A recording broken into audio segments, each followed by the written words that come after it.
Aliyekuwa waziri wa zamani na mwanasiasa mkongwe Raphael Tuju ametoa kauli nzito kuhusu matakwa yake ya mazishi iwapo atafariki dunia. Tuju amesema kuwa endapo atafariki, hasa akiwa mikononi mwa vyombo vya dola, anataka azikwe ndani ya saa 48 pekee. Aidha, amesisitiza kuwa hataki serikali kushiriki kwa namna yoyote katika mipango ya mazishi yake.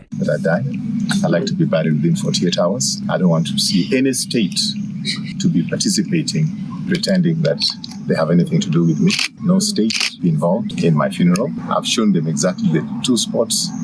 The family can make the final decision. Akizungumza katika makazi yake ya kijijini Rarieda, kaunti ya Siaya, Tuju alisema tayari amewajulisha wanafamilia wake kuhusu matakwa hayo pamoja na maeneo anayopendelea kuzikwa. Kauli hiyo inajiri wakati Tuju anakabiliwa na changamoto za kisheria zinazohusiana na mzozo wa mali yake eneo la Karen jijini Nairobi, pamoja na madai yanayohusiana na tukio la madai ya kutekwa nyara lililoripotiwa hivi karibuni. That I'm very clear in my mind. The courts have actually pronounced themselves on my properties in Nairobi. Any title, fake title that anybody has got is treated as such, suspended until we finish this matter in court and be able to share with you guys the court rulings on that particular issue.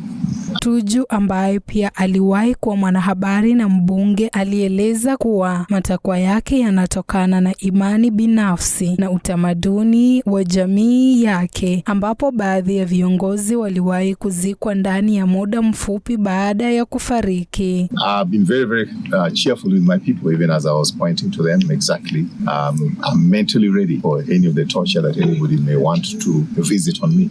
Nobody lives here forever. Raila died and within 72 hours he was buried. Wachambuzi wa masuala ya kisiasa wanasema kauli hiyo imeibua mjadala mpana kuhusu uwajibikaji wa serikali na masuala ya haki za binadamu nchini. Jina langu ni Diana.